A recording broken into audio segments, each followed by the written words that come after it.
Hello, welcome to Transitions Talks with me, Priya Winston. Thank you for joining us. I'm going to be talking about how a parent or caregiver of a young person with autism or a learning difference can start to let go and give them independence. I know that this can be a scary process. I have worked with families of young people with autism and learning differences for 6 years, and so I've seen this in my professional experience, and I also know from my own experience as someone with a learning difference that it was scary for my mom to start to let go and give me independence. I noticed that as she started to do it, that I became more confident, and then she gained more peace of mind knowing that if something were to happen to her, I would be okay. I just wanted to share 4 quick, easy things that people can start doing to start this process. Number 1, empower with knowledge. Empowering people with knowledge is a great way to start having people become more independent. So for example, when students in the program don't know where to go or what class they're in, we don't automatically just give them the answer when they ask. What we normally do is we will say, go check your schedule, or point them to where they can find the information. Number 2, have your young adult stay somewhere overnight by themselves. Even if it's just for one night with someone that you know and trust, away from you. This is a great opportunity to see how it is for them. And we offer mini camps and other opportunities for young people to try this. Number 3, utilize technology. There's so much out there these days, like apps and devices that can help someone become more independent. As young people learn to utilize technology, this will allow them to do more things on their own, or look up a recipe, or find directions to a place that they need to get to. And finally, number 4, be an observer. Start to do things with them, and then as they get better at it, you can have them do it on their own while you are observing, and you can intervene if they have any struggle with it or any issue with it. For example, when you teach them how to cook, when they start to gain enough skills, have them prepare a meal on their own, and you can observe the first time. And then they may get to a point where you may not even need to observe. And I personally think that this can start from as young of an age as possible, from the time they're starting to learn simple things like walking, tying shoes. That's when this process can start. And so today I'm going to be speaking with a parent of a very successful and accomplished young adult with autism. To be here with Esther Carpenter, a transitions parent. And today I just wanted to ask you about a couple questions about your experience as a parent of a young adult with a learning difference. Okay. I wanted to start with, how did it feel to see 2 of your sons walking across the same stage, earning their degrees? I know they recently graduated. Yes. So it was like a double whammy, to say, wow, this really is happening to our family. So we're very proud of both of them. Oh, that's so exciting. Yes. And I know it must feel so incredible after this year to accomplish that. Absolutely. They worked very, very hard. I'll bet. Can you share with us your story about hearing about Andrew's diagnosis and the changes that brought that impacted you and him? Sure. Andrew's my firstborn, and there's 4 years between my 2 kids. Mm-hmm. And so we always just thought Andrew was a quiet kid. He was a quiet kid, And in elementary school, we thought maybe there was some differences that he might have had. He didn't seem to engage with the other kids. He was certainly smart enough. He was top of his class in reading and spelling and kindergarten. But before we knew it, it was just not that interaction. So after many years of trying this doctor, this therapy, this situation, with seeing a lot of doctors, we then had our second child 4 years later, and we realized there was a real lot of difference between one and another. And it was a little more different than just one sibling against another. It was that there was some real concerns with Andrew. So finally he received a diagnosis at 9, and I was very relieved.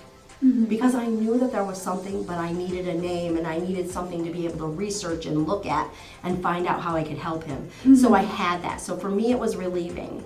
For Tim, I think it was a lot harder. I think maybe he didn't research as much as I did, or maybe he was just trying to say, everyone's different, everyone's, it's just who he is, which is true, it is who he is. But for him, it took him a little longer to deal with the sadness of the diagnosis at first. It's such a difficult thing to understand. It is, and there's a lot of facets to it.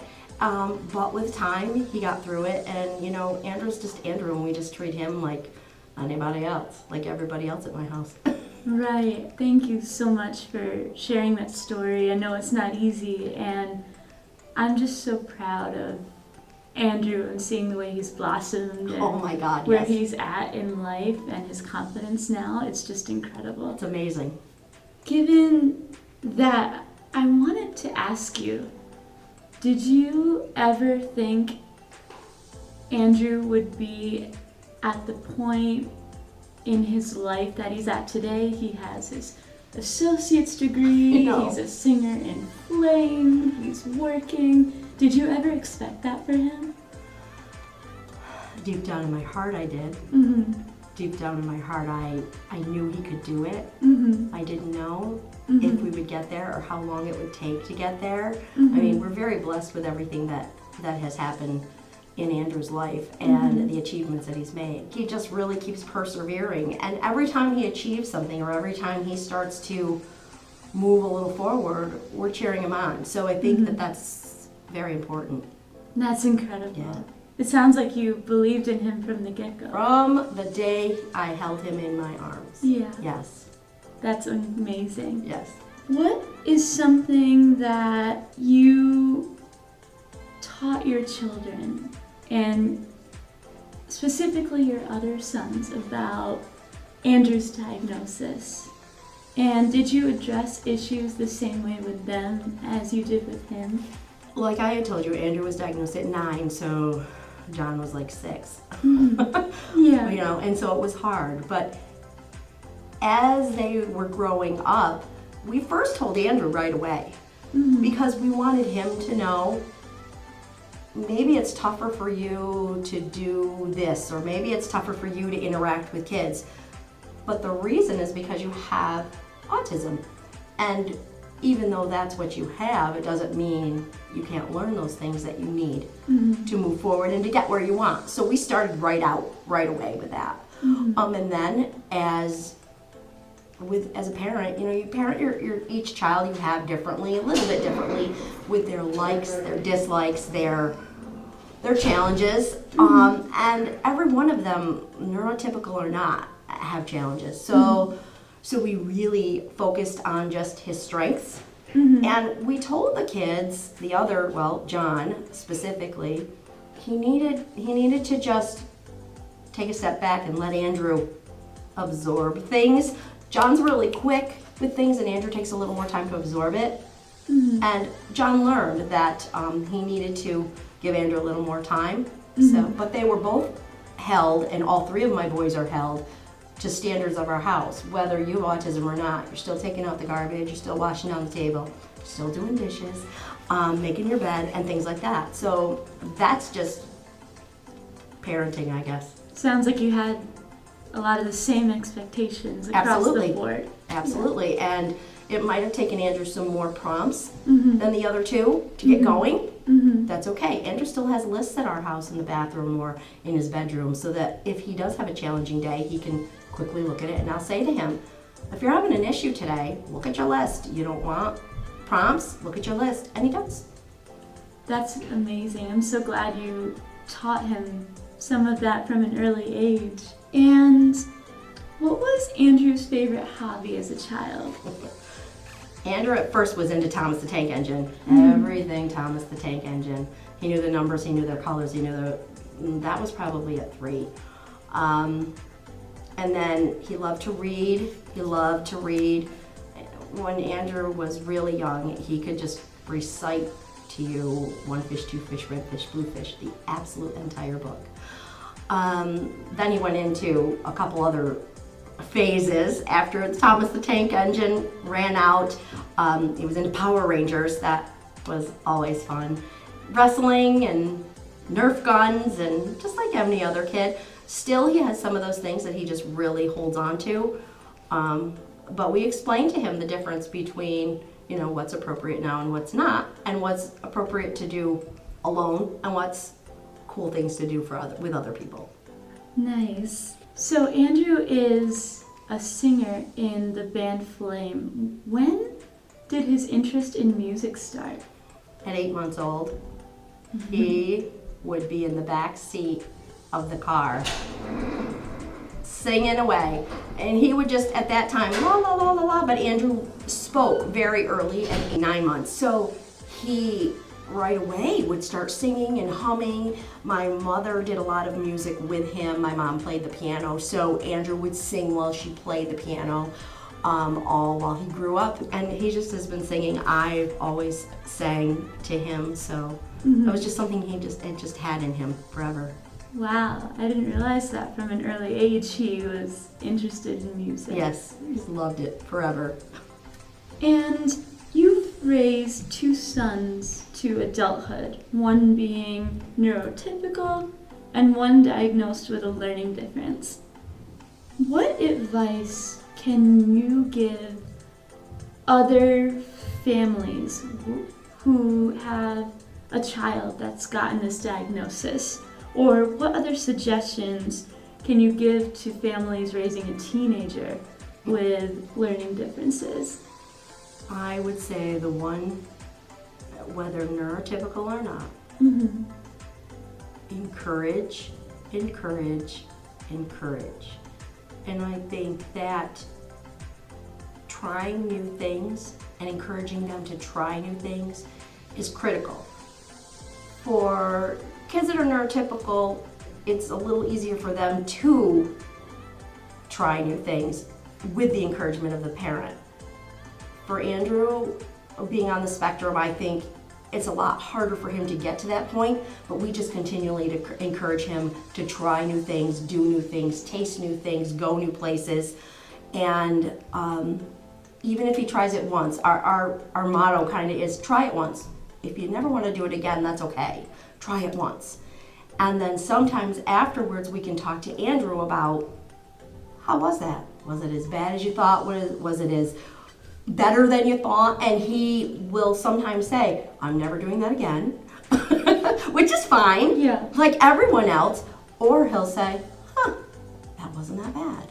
And then we can use that to encourage him to do other things. Remember when you tried this and you didn't think you'd like it and you really liked it? And he's like, oh yeah. So sometimes there's that extra layer that you have to put in with Andrew, but we keep working on it, and it's a work in progress.